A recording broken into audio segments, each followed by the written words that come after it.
Right. Thank you.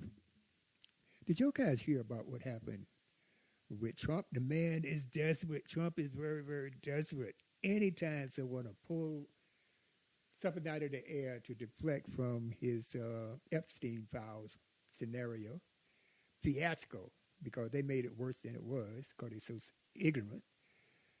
And, and now he said, oh, well, President Obama tried to interfere with the 2016 and the 2020 elections. He's seditious, which means he's a traitor, and blah, blah, blah. As that's the only thing he has in his arsenal to try to deflect. He's creating conspiracy theories. So any president of the United States accusing a former president of treason, that's way out there. So he's got to be in the Epstein files. The man's in the Epstein files. But let me just say one thing to you, Trump.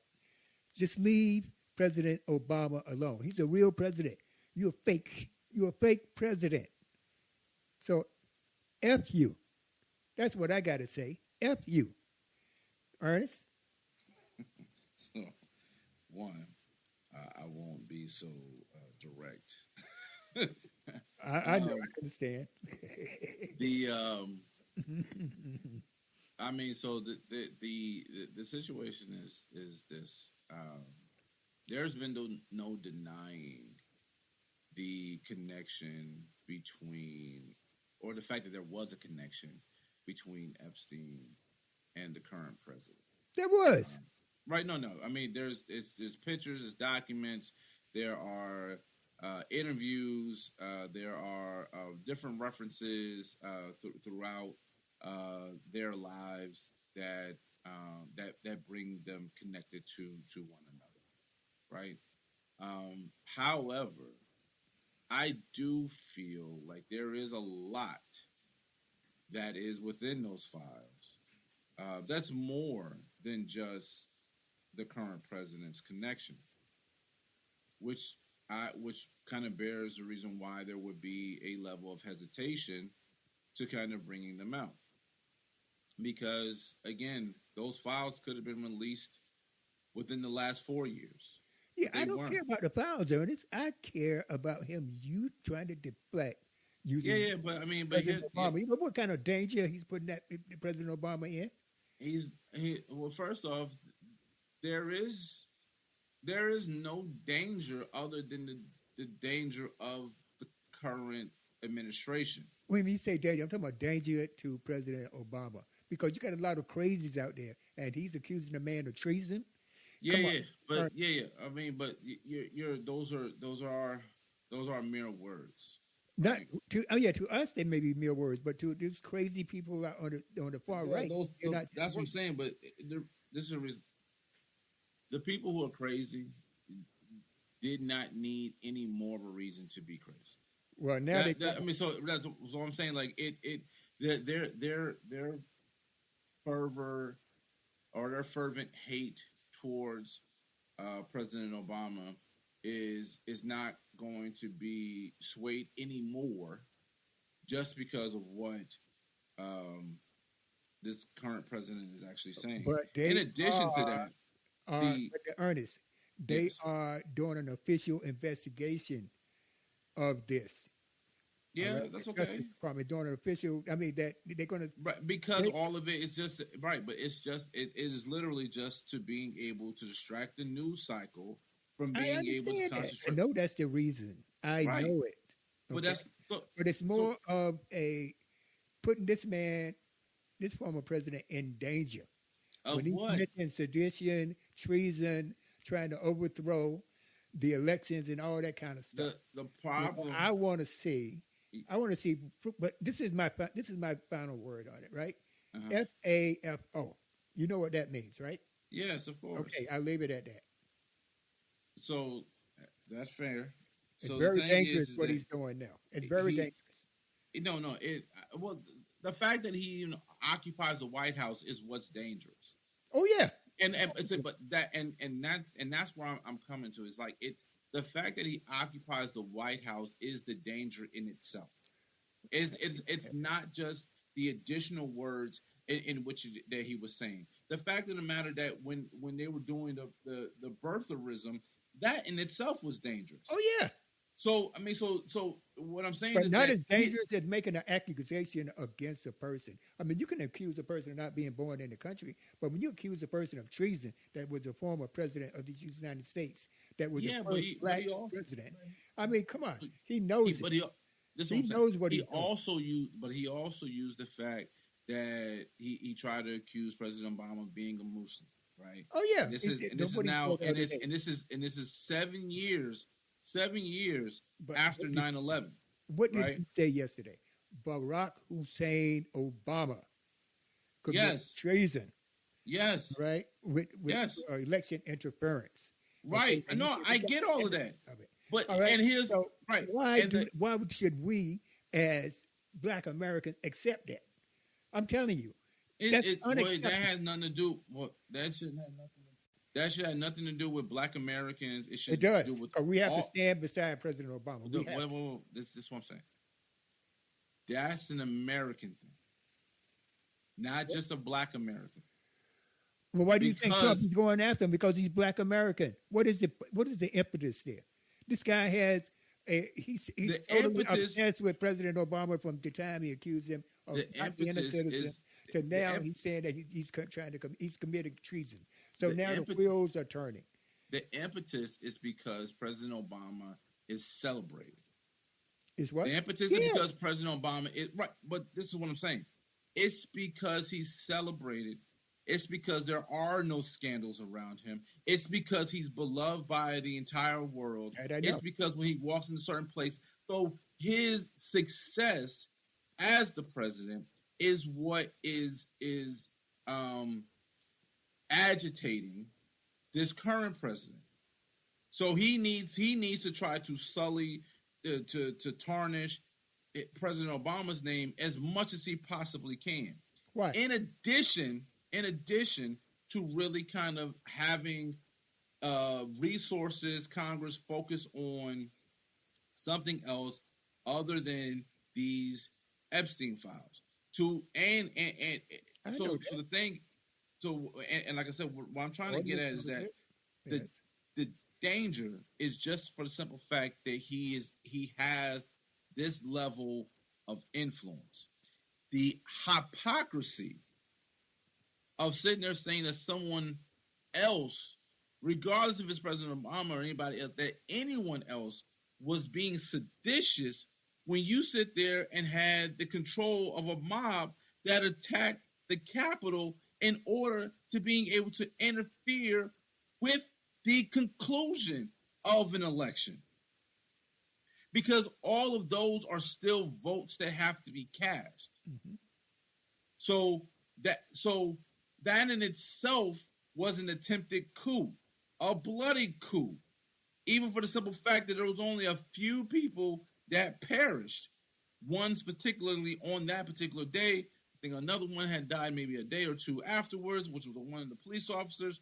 Right. You know, so it's all smoke and mirrors. This is all basically a circus led by a clown.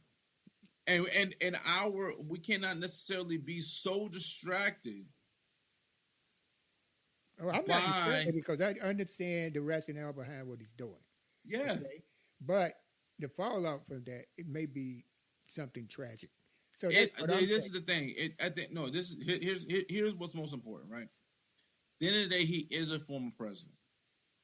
He has a Secret Service detail that is with him for the rest of his life. I know that, but are they enough? Yes, they are. Okay. Here's the thing: to President Obama, because this crazy man that's in. I think he's senile. I think he's demented, and I think he has Alzheimer's. I think look at his hand, or the back of his hand. Look at his feet, the big swollen feet, and just look at it. His face, he looks like a monster. Right. You know, I may cut a lot of this out, but I'm just mad. You know what I mean? Right. You know me when I get mad. I can hear. All right. So he should be a man. All right. Take responsibility for his actions. Don't be blaming everybody. That's because he's weak. He's right. Trump Taco is a I don't know. I can't call him any more names because suffice it to say, I do not respect him. I think he's lower than low, and he's a liar and he's a cheat. That's it. Period. Yeah. As far as I think of that, and then he's trying to bring other people in to deflect. So he's definitely in the Epstein files, and I believe he may have molested some of those young kids hanging around there. I think so. I'm just saying. I don't have no evidence, but I think he's the molester. I mean, he whatchamacallit. I mean, but he's already kind of given. He already given an indication inside of to how he kind of operates, especially when we're talking about the pageantries and stuff like that, and walking back there with young girls who are naked, and he's reviewing them, and I mean, so he's always this is again, this is the thing. He's been himself the entire time.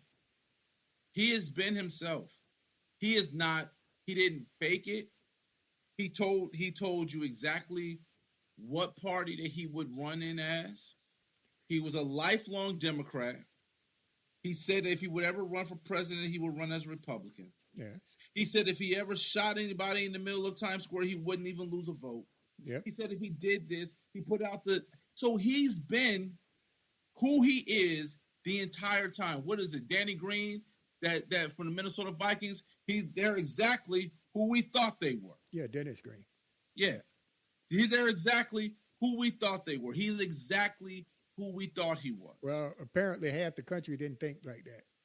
They don't care about that. And that's the thing. Like, we cannot be they were distracted emotionally by some of the things that they may have harbored inside themselves, right? And even for some of the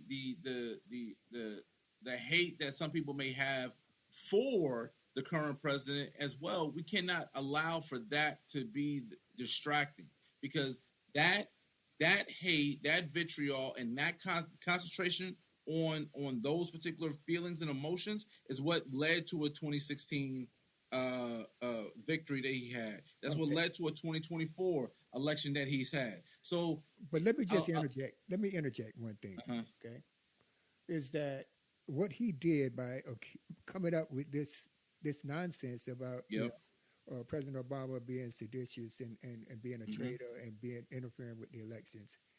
For him to grab that out of the sky as a deflection, as a tool to deflect what's going on with Epstein, is wrong. Yes, it is. All right, that goes beyond the pale. You don't do that. No, especially as a sitting president.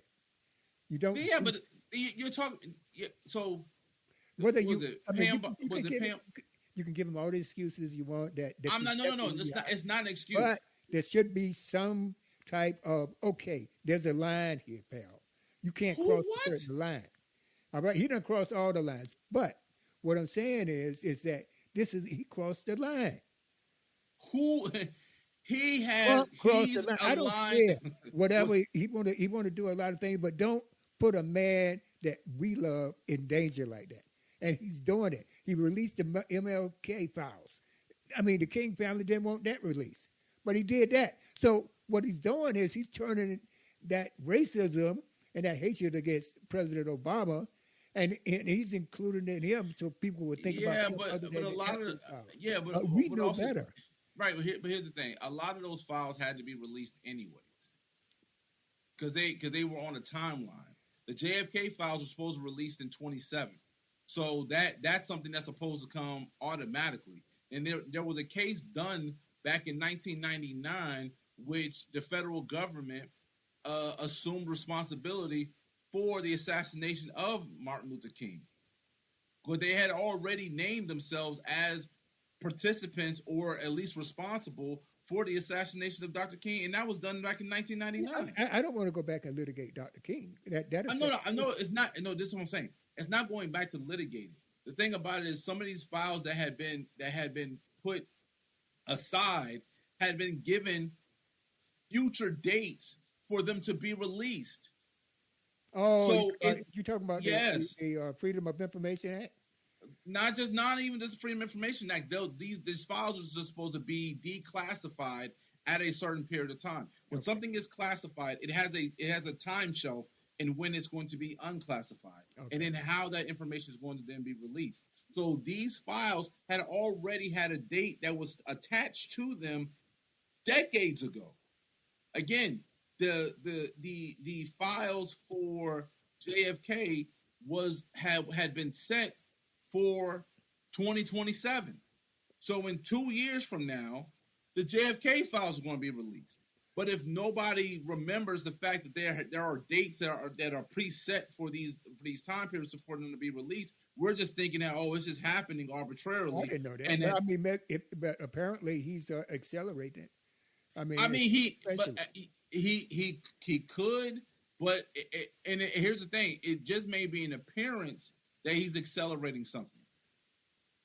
Not for the simple fact that these files had already been set to being distributed or unclassified at a previous date. Well, so we're not looking at that. We're looking at the fact that you're releasing all these tapes and files that's on Dr. King, and that's not what we're looking at, right? One, we need to be looking into Epstein right now.